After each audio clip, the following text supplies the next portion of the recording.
ಕಾಕಿ ಫ್ರೂಟಿನ cake ರೆಡಿಯಾಗಿದೆ. ಇದು ಹೇಗೆ ಮಾಡೋದನ್ನು ನೋಡ್ಕೊಂಡು ಬರೋಣ ಬನ್ನಿ. ಇವಾಗ ಕಾಕಿ ಫ್ರೂಟ್ ಅಂದೇಳಿ ಬಂದಿದೆ. ಇದು ಕಾಕಿ ಫ್ರೂಟ್ ಅಂದೇಳಿ ಕರೀತಾರೆ. ಮತ್ತು ಇದಕ್ಕೆ ಬೇರೆ ಎಂಥದ್ದು ಹೆಸರಿದೆ ಅಂತ ಅಂದೇಳಿ ನೆನಪಿಲ್ಲ ಇವಾಗ. ಅದರಲ್ಲಿ 2 ಟೈಪ್ ಹಣ್ಣಿದೆ, ಕೆಂಪು ಮತ್ತು ಅರಿಶಿನ. ಇದರಲ್ಲಿ ನಾನೊಂದು ಸ್ವೀಟ್ ಮಾಡಿ ತೋರಿಸ್ತೇನೆ. ನೀವು ಕೇಕ್ ತಿನ್ನಲಿಕ್ಕೆ ಆಗದಿದ್ದವರು ಇದರಲ್ಲಿ ಸ್ವೀಟ್ ಮಾಡ್ಕೊಂಡು ತಿನ್ಬೋದು. ಇವಾಗ ಕಟ್ ಮಾಡಿ ಮಿಕ್ಸಿ ಜಾರಿಗೆ ಹಾಕ್ಕೊಂಡಿದ್ದೇನೆ. ಸಿಪ್ಪೆ ತೆಗಿಲಿಲ್ಲ, ಹಾಗೆ ಕಟ್ ಮಾಡ್ಕೊಂಡಿದ್ದೇನೆ. ಚೆನ್ನಾಗಿ ತೊಳೆದು ಕಟ್ ಮಾಡ್ಕೊಳ್ಬೇಕು. ಇವಾಗ ಕಟ್ ಮಾಡಿ ಹಾಕ್ಕೊಂಡಿದ್ದೇನೆ. ಸ್ವಲ್ಪ ಮಿಕ್ಸಿ ಮಾಡ್ಕೊಳ್ಳುವ. ಇವಾಗ ಒಂದು 4 ಚಮಚ ಆಗುವಷ್ಟು ಟೇಬಲ್ ಸ್ಪೂನ್, ಒಂದು 4 ಟೇಬಲ್ ಸ್ಪೂನ್ ಕೊಕ್ಕೋ ಪೌಡ್ರ್ ತಗೊಂಡಿದ್ದೇನೆ. ಇದು ಹಾಕ್ತೇನೆ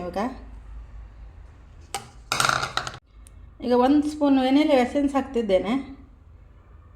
1 ಸ್ಪೂನ್ ಆಗುವಷ್ಟು ಹಾಕ್ಕೊಳ್ಳಿ. ಇದು ಮತ್ತೆ ಪುನಃ ಮಿಕ್ಸಿ ಮಾಡ್ಕೊಳ್ಬೇಕು. ಚೆನ್ನಾಗಿ ಮಿಕ್ಸ್ ಆಯಿತು. ಇದು ಸಣ್ಣ ಬೌಲಿಗೆ ಹಾಕ್ಕೊಳ್ತೇನೆ. ಈಗ ಒಂದು ಸಣ್ಣ ಬೌಲಿಗೆ ಹಾಕ್ಕೊಂಡಿದ್ದೇನೆ. ನಿಮಗೆ ಕೊಕ್ಕೋ ಪೌಡ್ರ್ ಜಾಸ್ತಿ ಬೇಡದೆ ಸ್ವಲ್ಪ ಹಾಕ್ಕೊಳ್ಳಿ. ಒಂದು 2 ಸ್ಪೂನ್ ಹಾಕ್ಕೊಂಡ್ರೆ ಸಾಕಾಗುತ್ತೆ. ಈಗ ಹಾಕ್ಕೊಂಡು ಚೆನ್ನಾಗಿ ಇದನ್ನು ಸೆಟ್ ಮಾಡಬೇಕು. ಚೆನ್ನಾಗಿ ಸೆಟ್ ಮಾಡುವ. ಸೆಟ್ ಮಾಡಿ ಒಂದು 2 ಗಂಟೆ ಹೊತ್ತು ಫ್ರಿಜ್ಜಲ್ಲಿ ಇಡಬೇಕಿದು. ಸೆಟ್ ಆಗಬೇಕು ಚೆನ್ನಾಗಿ.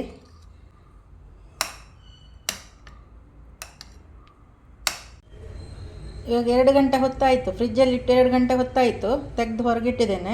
ಸ್ವಲ್ಪ ಗಟ್ಟಿಯಾಗಿದೆ ನೋಡಿ. ಇದು ಒಳ್ಳೆ ಗಟ್ಟಿಯಾಗಿದೆ. ಇದು ಹಣ್ಣು ಸ್ವಲ್ಪ ಹಣ್ಣಾಗಿರಬೇಕು. ಕಾಯಿ ಹಾಕಬಾರ್ದು. ಸ್ವಲ್ಪ ಹಣ್ಣಿದ್ದದ್ದು ನೋಡಿ ಹಾಕ್ಕೊಳ್ಬೇಕು. ಇದು ಇವಾಗ ಬೇರೆ ಪ್ಲೇಟಿಗೆ ಹಾಕ್ತೇನೆ.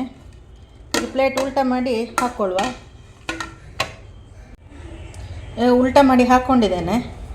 ಇವಾಗ ಕಟ್ ಮಾಡುವ.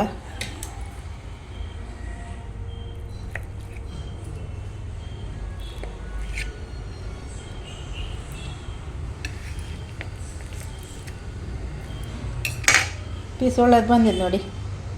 ಕೇಕ್ ಪೀಸ್ ಥರವೇ ಆಗಿದೆ.